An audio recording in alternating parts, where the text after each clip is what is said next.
नमस्कार साथियों, स्वागत है आपका आपके अपने YouTube channel education union with Ashish sir. साथियों, आज हम इस सेशन में कक्षा 10 के विज्ञान विषय के सिलेबस के बारे में डिस्कशन करने के लिए उपस्थित हुए हैं। उम्मीद है आप सभी अच्छे होंगे, स्वस्थ होंगे, मस्त होंगे, तंदुरुस्त होंगे, पढ़ाई कर रहे होंगे, और नहीं भी कर रहे होंगे तो आपका काम है हमारे साथ जुड़ना, पढ़ाई हम आपसे करवा लेंगे।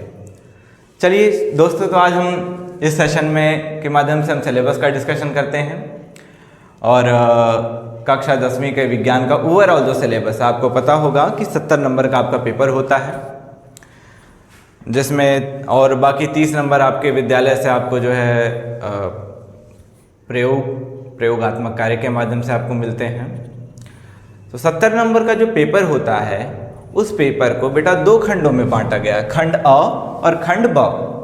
ठीक है, खंड अ में आपका बहुविकल्पीय प्रश्न होता है और खंड ब में वर्णनात्मक प्रश्न होता है, यानी डिस्क्रिप्टिव क्वेश्चंस होते हैं।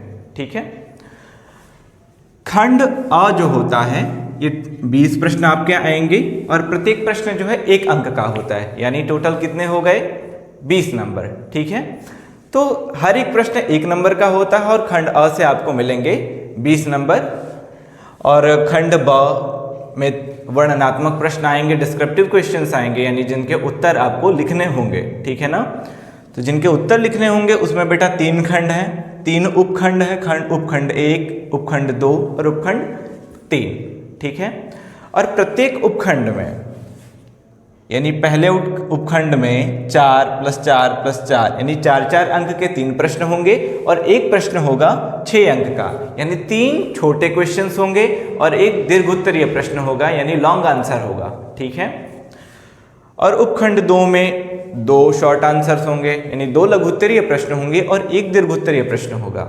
ठीक है, और उपखंड 3 में आपका 3 लघुत्तरीय प्रश्न वापस और एक दीर्घोत्तरीय प्रश्न होगा। ठीक है, सभी लघुत्तरीय प्रश्न 4 अंक के होंगे और दीर्घोत्तरीय प्रश्न 6 अंक का होगा। इस तरह से बेटा आपके 20 अंक यहाँ से आ गए, यानी बहुविकल्पीय से आ गए, और उपखंड 1 से आपके कितने आ गए 4, 8, 12, 18, कितने आ गए बेटा 18 अंक आ गए। उपखंड 2 से आपको कितने आ गए 4, 4, 8, 6, 14 अंक आ गए। उपखंड 3 से आपके कितने अंक आ गए, वापस 18 अंक आ गए। ठीक है, इस प्रकार से आपके कुल मिला के होते हैं बेटा 70 अंक। कितने होते हैं 70 अंक। तो इस तरह से आपका ओवरऑल जो विज्ञान का पेपर होना है वो 70 अंकों का होना है। परेशान नहीं होइए, बस आप हमारे साथ जुड़े रहिए। किस तरह से 70 में 70 आपको लाने हैं ये हम तय करेंगे। ठीक है, ये ओवरऑल आपका सिलेबस हो गया। अब किस चैप्टर से कितने नंबर के क्वेश्चन आते हैं इसका डिस्कशन हम आपके साथ करेंगे।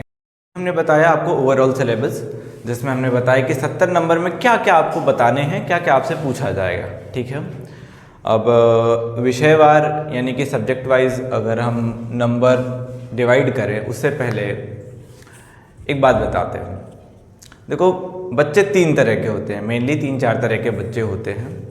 एक बच्चे वो जो क्लास में बहुत शांत रहते हैं।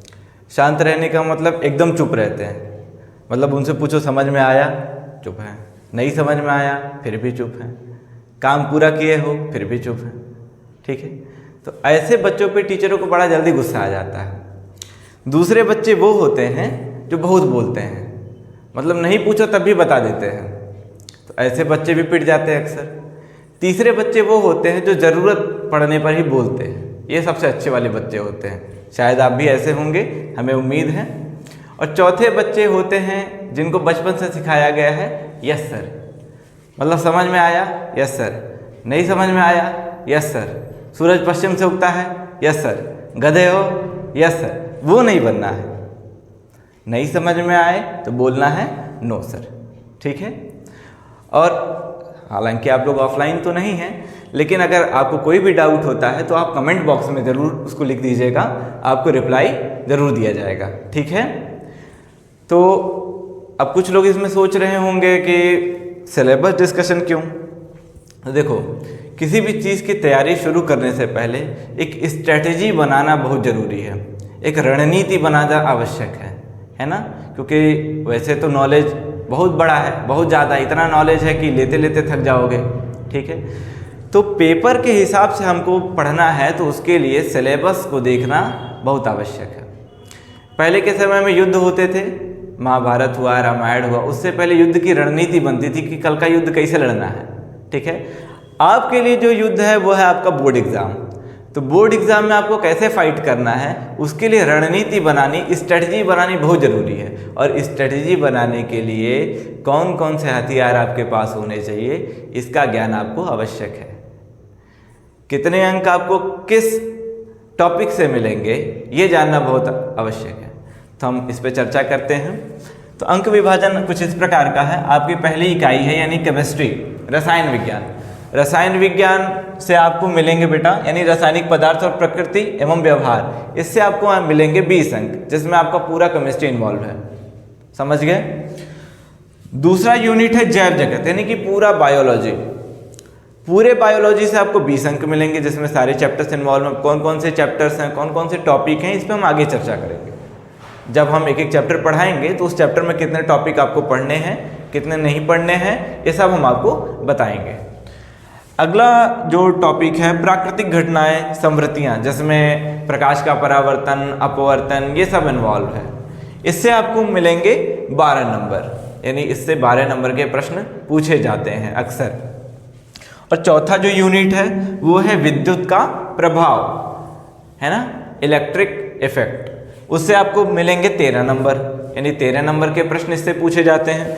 और अगला यानी लास्ट टॉपिक है प्राकृतिक संसाधन। इससे बेटा 5 नंबर के प्रश्न पूछे जा सकते हैं या पूछे जाते हैं, अक्सर ऐसा होता है, ठीक है। तो ओवरऑल आपको जो सिलेबस है ये इस तरह से है। अब इस सिलेबस में कौन कौन से टॉपिक कितना इम्पोर्टेंट है ये हम जब चैप्टर वाइज डिस्कशन करेंगे, एक एक चैप्टर जो पढ़ेंगे, फिर हम जो है डिस्कस करेंगे कि कौन सा टॉपिक कितना इम्पोर्टेंट है, कौन सा नहीं है, कौन सा कितनी बार पूछा गया है। और यकीन मानिए